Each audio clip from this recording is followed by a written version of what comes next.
Dios hace al hombre feliz porque hay ciertos cristianos que sufren depresión. Tal vez la respuesta que yo dé no le haga justicia a qué tan amplia puede ser, porque lo podemos atacar desde el punto de vista médico, lo podemos atacar desde el punto de vista espiritual. Y no soy psicólogo ni soy experto en la salud, así que lo voy a intentar atacar desde el punto de vista espiritual. Yo creo que hay cristianos que sufren depresión muchas veces porque no viven en la realidad del amor de Dios sobre ellos, no viven cimentados en la identidad que ya el Padre declaró sobre ellos. Y también, por más feo que suene, todos pasamos por momentos difíciles. La Biblia dice en Salmos que cuando pase por el valle de sombra de muerte, no dice si pasas, cuando pases. Todos vamos a pasar por momentos difíciles. El detalle está en dónde vamos a cimentarnos, en dónde vamos a poner nuestra esperanza. Si la vamos a poner en el momento en que estamos viviendo o en la palabra que ya Dios declaró sobre nosotros. La Biblia cita hombres de Dios que tuvieron profundas depresiones. Si tú te das cuenta, desde que Noé salió del arca, de una vez se embriagó. Se dio una juma porque él se deprimió, porque tú tienes que acordarte que los vecinos de Noé se ahogaron, que algunos familiares de Noé no hicieron caso y se ahogaron también. Entonces, él desde que se apió, se emborrachó. David, cuando mataron a Absalón, si el sobrino no va a hablar con David, David se queda sin vestirse, sin bañarse, sin comer, porque estaba depresivo. Y dice la Biblia que el pueblo no salía de su casa porque David solo gritaba, ¡ay, mi hijo Absalón! Y todo el pueblo escuchaba el llanto de David. Si no va su sobrino y le dice, pero tú da vergüenza, tú has dejado dicho que si mataban al pueblo y vivía Absalón, tú estarías bien, porque tú estás triste nada más porque está muerto Absalón. Dios permite que alrededor de ti haya personas que te levanten. No es que tú no te vas a deprimir, porque la Biblia se dice que en el mundo tendremos aflicción. De hecho, Pablo dice que estamos atribulados en todo. Y lo que quiero decir de atribulados en todo, quiere decir que de muchas formas te vas a atribular, que van a haber muchos factores que te van a atribular, pero que no te aflijas, que el Señor venció al mundo. Lo primero que tenemos que entender es que la depresión, desde el punto de vista médico, es una enfermedad, es una condición. Hay alteraciones de neurotransmisores, hay alteraciones hormonales y eso es lo que puede causar en parte el cuadro de la depresión. Nosotros como cristianos, como antes mencionaron, no estamos exentos de padecer de ningún tipo de enfermedad, ya sea psiquiátrica como lo es la depresión o somática como son hipertensión, diabetes, etc. Sin embargo, hay condiciones y situaciones que pueden desencadenar el cuadro depresivo. Hay que entender que también la depresión tiene parte espiritual y parte somática. Entonces, uno tiene que aprender a reconocer también cuáles factores pueden hacer a uno caer en depresión. La depresión puede tener factores hereditarios. Si usted sabe que su familiar padeció de depresión, usted tiene que aprender a reconocer esos signos y síntomas. No porque una persona sufra de depresión significa que el Señor se olvidó de esa persona, significa que no está bien con el Señor, porque como antes mencionaron, hay personajes en la Biblia que claramente uno puede ver, leyendo lo que escribieron, que estaban pasando por periodos súper difíciles de su vida y que se puede decir que estaban en depresión. Pensaban que el Señor los había abandonado, pensaban que era el fin de su vida, no veían salida. Sin embargo, y esas son personas que tuvieron una relación con el Señor de tú a tú. O sea, imagínense nosotros que nomás estamos propensos a padecer de ese tipo de condiciones. ¿La depresión es un espíritu malo o es una enfermedad? Yo creo que tiene parte y parte.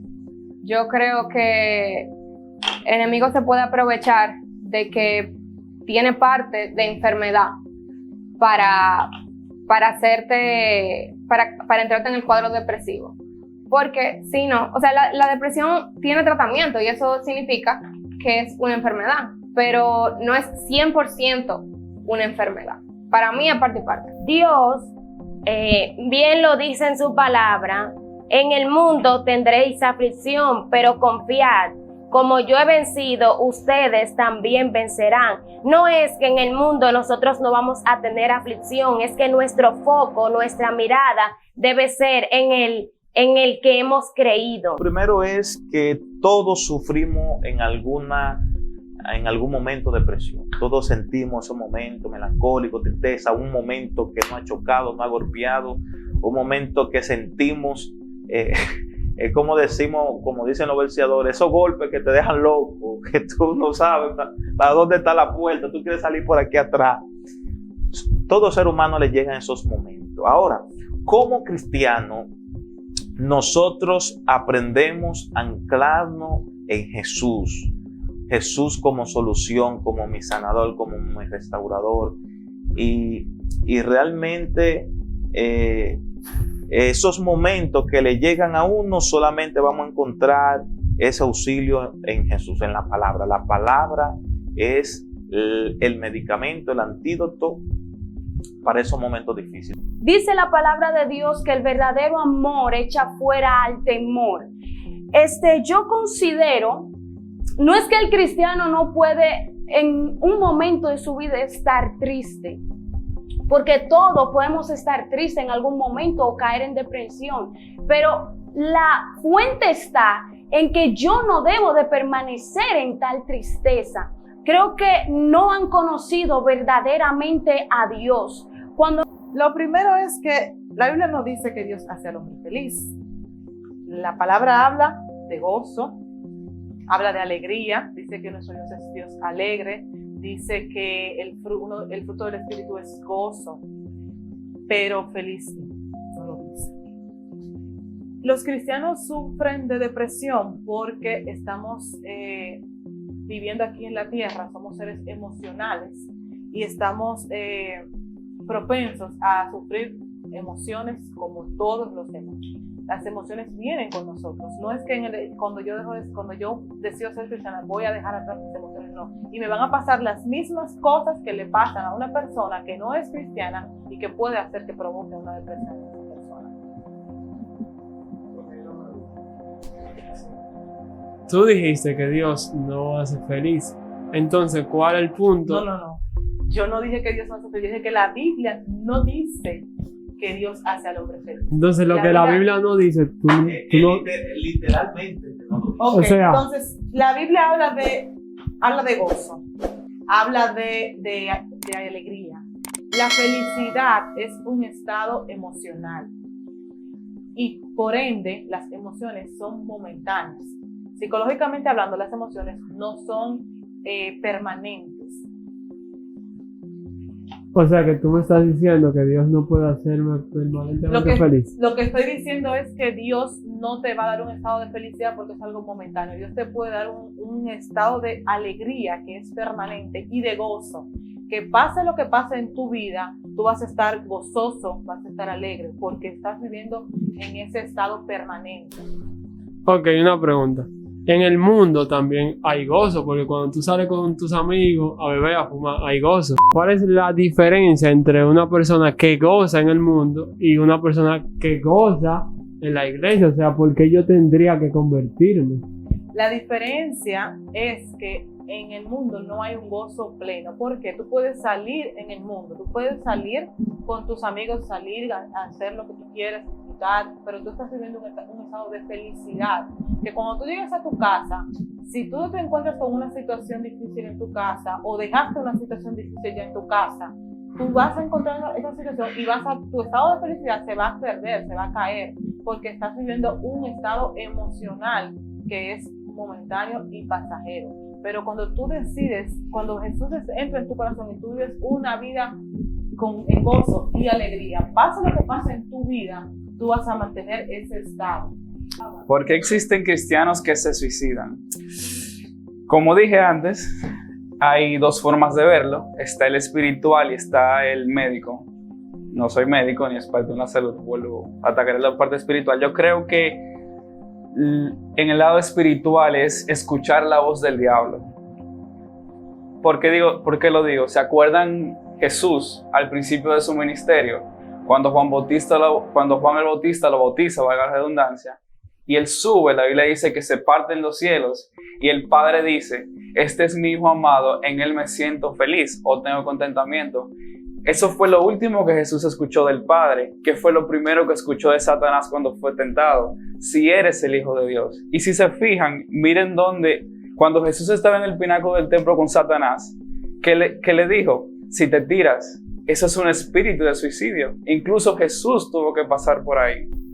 Se suicidan puede ser una de las razones. La Biblia dice que la paga del pecado es muerte. Hay personas que viven una vida de pecado, que están tan comprometidos con el pecado, que decir la verdad, entre decir la verdad o morir, ellos escogen morir.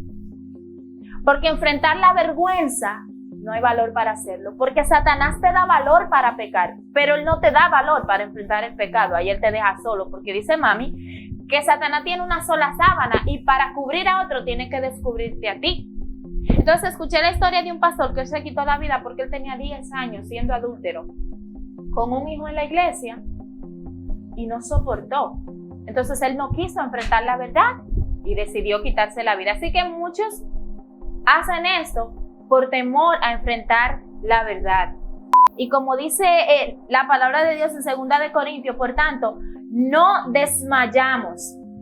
Antes, aunque nuestro hombre exterior se va desgastando, el interior, no obstante, se renueva día en día. Eso es lo que pasa en el hombre que cree, en el hombre que tiene confianza en Dios. Además, la palabra de Dios dice que mediante el sufrimiento que nosotros sufrimos en esta tierra, nosotros estamos participando en la muerte de Cristo para luego participar en su vida. Nuestra mirada como cristianos, sea pastor, sea evangelista, sea adorador, debe ser unifocal en el blanco que es Jesucristo. Ahora bien, como Pedro, en un momento Pedro caminó sobre las aguas. Fue sobrenatural lo que pasó, a diferencia de los otros que andaban con él, pero se hundió cuando quitó la mirada del foco que era Cristo. Cuando nosotros miramos el panorama y no nos detenemos, o sea, quitamos el enfoque de las promesas de Dios, de la mirada del blanco, de la soberana vocación, entonces en ese momento comenzamos a hundirnos.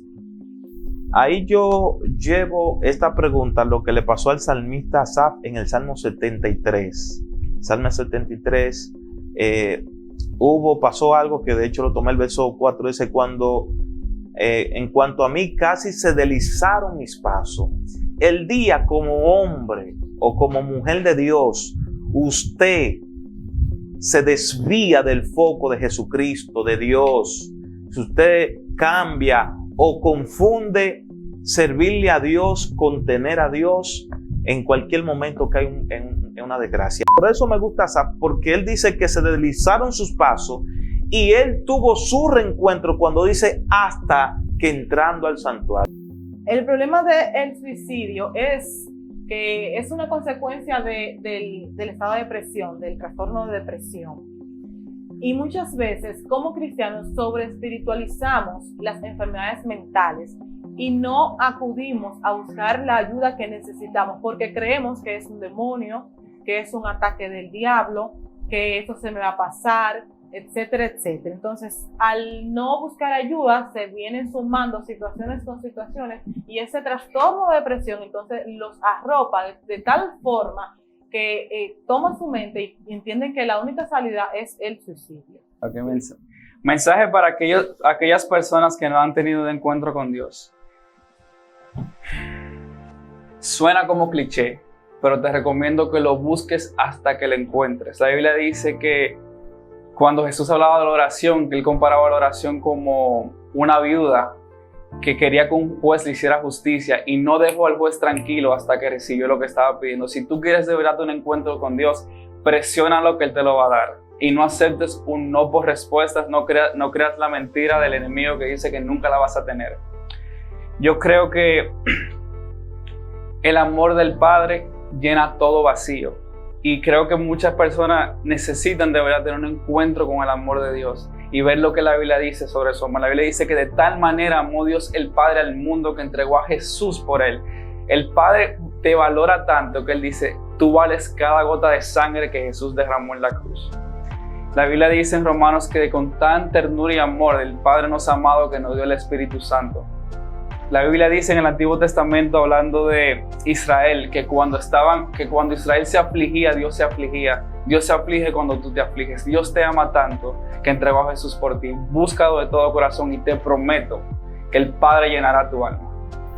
Como dice un comediante, aquí lo único que están diciendo la verdad son los que venden limones, porque ellos te dicen que están agrios y tú sabes si lo compras o si no. Pero ellos no son los únicos que están diciendo la verdad. Dios también está diciendo la verdad. Es verdad que hay algunos cristianos que venden un evangelio en el cual te garantizan que tú vas a ser feliz y casi te dicen que te ganas la lotería. Pero la verdad es que la palabra es clara y especifica que en el mundo tendréis aflicción. Pero después de eso te dice, pero confía, yo vencí al mundo. ¿Tú sabes cuándo yo sabía que todo estaba bien? Si yo estaba en un hospital. Si papi o mami estaban ahí. Yo sabía que todo estaría bien. Dios no se va a ir. Él está ahí y todo va a estar bien. Solamente tú necesitas conocer a Cristo, tener un encuentro con Cristo. Inmediatamente tu confianza y tu fe van a cambiar tu forma de ver las cosas. Usted en sus conflictos, en esos momentos donde posiblemente lo que pasa por tu mente es darte un tiro, tomarte algo para quitarte la vida, para suicidarte, o te sientes abrumado, quiero decirte que en esos momentos difíciles Dios está ahí. Lamentablemente el ser humano es por humanidad.